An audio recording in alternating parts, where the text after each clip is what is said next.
collaboration has ever been stronger, and this can be seen through mergers and acquisition in global corporations in any industry. Mergers and acquisitions like Pfizer acquiring Wyatt, Bank of America acquiring Merrill Lynch, and the recent one is Jam Corporation acquiring XYZ. But with all these mergers and acquisitions, we might be asking, how would these corporations have been handling their transactions? Joining me today in the show is the CEO of Jam Corporation, Mr. Mervin. Welcome to the show. Thank you, Jack. And the HR Director of Jam Corporation, Ms. Anu Mary. Good morning, Ms. Anu. Okay, so this show will actually talk about your experiences in the mergers and acquisitions. So, in your M&A between Jam Corporation and XYZ, can you briefly tell us about how the transactions have been going on? Sure. Well, basically, the acquisition is all about building a stronger market in a global financial solution and enhancing our product portfolio. Jam has an ability to finance the transaction in the midst of the current uncertainties and difficulties in the financial market, and this is an indication of our company's strength. By acquiring XYZ, we are able to get a significant opportunity to grow our financial system globally. Okay, but I understand that Jam Corporation is a US company, while XYZ is coming from a French cultural background, correct? So, between the differences in the cultural background, how are you handling this, Ms. Anu, in terms of HR issues and all? Before Ms. Anu answer your question, Jack, I just want to share that in Jam, our HR has always been included in our roundtable discussion. Starting from the due diligence of acquisition, our HR plays a role of identifying the challenges that we are going to face in relation to the human resource issues. By doing so, we are able to plan ahead. Yeah, I will let Ms. Anu to go over. Yeah, sure. I'll tell you about it. Let me start by sharing with you how our team has been handling the differences in the culture. Firstly, the HR team collaborates with the HR in the XYZ company to understand their culture, and then we analyze the actions that we need to do. We look into the areas of what are the best practices that we can preserve from the old ways of companies and what are those that we can remove. Our system is very different from XYZ company. We follow specific protocols, especially those that has direct connection to our licensed software systems. Whereas in XYZ company, they are more leeway, and this is one area that we emphasize, that we need to maintain the strict protocol in the system. Culture cannot be easily changed overnight. So in our company, we do it in a step procedure. The approach is take best of both rather than equal size or acquired dominates approach to decide the roles and working practices to be adopted. We start on identifying or assessing and aligning the systems and procedures of the two organizations, and then we will train the people. Okay, we have the systems, procedures, trainings, but has culture been a very big issue in your case? Yeah, I would say that is an issue for us. But as what Anu said, the company work with XY is to know about the cultural difference, and that is what we believe as a key point. Because if we know about the difference, we could work through those differences and eventually reach our desired goals. It is also important to note that before we made the deal in acquisition, we have taken into consideration our cultural compatibility with Jam and XYZ. Even it is a big challenge for the HR team to integrate the people and culture. In the XYZ company, the people are more of a cowboy style, so we both try to understand our differences. At this early stage of the acquisition, we can say that we are on the phase of understanding each other's differences. We actually have a vendor currently conducting organizational culture survey. Thank you, Mr. Mervin and Ms. Anu, for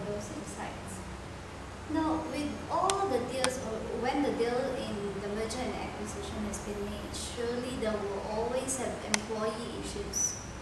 After the break, we will discuss employee issues. The Italian man who went to Malta. One day I'm going to Malta to bigger hotel. In the morning I go down to eat a breakfast. I tell the waitress I want 2 pieces of toast. She brings me only 1 piece. I tell her I want 2 pieces. She say go to the toilet. I say you don't understand, I want to piss on my plate. She say you better no piss on the plate, you son of a bitch. I don't even know the lady and she calling me a son of a bitch. Later, I go to eat at a bigger restaurant. The waitress brings me a spoon and a knife, but no fork. I tell her I want the fork. She tell me everyone want a fork. I tell her you don't understand, I want a fork on the table. She say you better not fork on the table, you son of a bitch. So I go back to my room in a hotel, and there is no sheets on the bed. Call the manager and tell him I want a shit. He tell me to go to the toilet. I say you don't understand, I want a shit on my bed. He say you better not shit on my bed, you son of a bitch. I go to the checkout and the man at the desk say peace on you. I say peace on you too, you son of a bitch. I'm gonna back to eat. Welcome back to the show. In any merger and acquisition, normally people will feel uncertain because they don't really know what will happen in the job. So in the case of Jam and XYZ, what did you do to overcome this uncertainties? When the general announcement was made last October, we actually have shared with the employees what will happen, but of course before that announcement they were already buzzed within the organization. So during the announcement, employees were informed that there will be a 25% headcount cut, but the details were of course not discussed, as we assigned key managers and HR to handle the matter. Even we are constantly informing the employees about our actions and programs to keep them engaged. If you see, if we keep it ourselves, the tendency is that employees will feel insecure, which would lead to the best talents. We have a selected team of keen people whom we educate how to handle the transition stage. To minimize the stress and uncertainty, we have developed educational seminars, lower morale, and to help the employees and manager in how to maintain the stress and productivity issues in work groups. These seminars focus on specific issues affecting employees rather than on change management in general. Okay, so there would be, or there's an ongoing headcount count. So how does Jam Corporation has been executing the headcount count? Prior to announcing the 25% headcount cut, there had been an arrangement on how we are going to address the overlapping or duplication jobs such as finance, HR, sales and marketing, administration and IT. But when we are on the transition stage, the plan that we have doesn't seem to be that easy to execute. Yeah, that's true. Even if you look that since we are the acquiring company, there are much more impact on the XYZ company. But this does not mean that we don't have a concern on them. Basically, because we bought them, so we need to work out on how this acquisition would work. So to minimize, or I would say manage the organizational stress brought by the headcount dilemma, we establish performance criteria to identify who will stay and who will go. We create a new organizational structure and identify the leaders for the new organization. Okay, so you have the criteria and the processes in managing the retrenchment exercise, which is the 25% headcount cut. Is it all from Jam Corporation or from XYZ? Where I can say that there is a bigger percentage of headcount cut in XYZ company. Generally, as we are the buyers, one thing that you need to consider is that I need to gain control of the company that I bought. Most of the headcount cut in XYZ company has been made in its headquarters in Paris. But it is not the only reason. As I have said, we have established performance criteria which has agreed by both the parties. At this stage, we are only at the 10% of the headcount cut. For those that we have retrenched, I would say that we have offered a package for them to start a new life.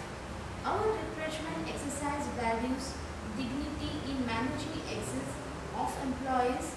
We have some programs of assisting employees to find new jobs, and who knows, in the future there is still opportunities to be rehired.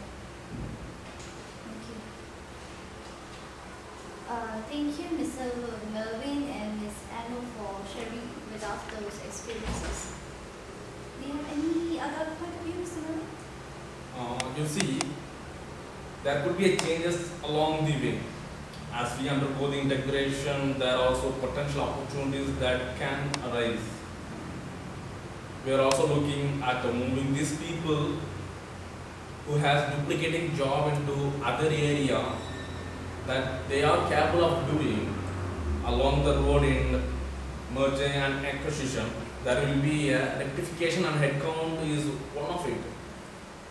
It can be more than a planned headcount or less than the planned headcount cut, depends on how the acquisition matures. The standard is that on these first 100 days, the overall status of acquisition will assessed. But generally speaking, the integration takes more than that, I'm sure. Alright. Thank you very much, Ms. Anu and Mr. Melvin, for all the insight that you have shared with us.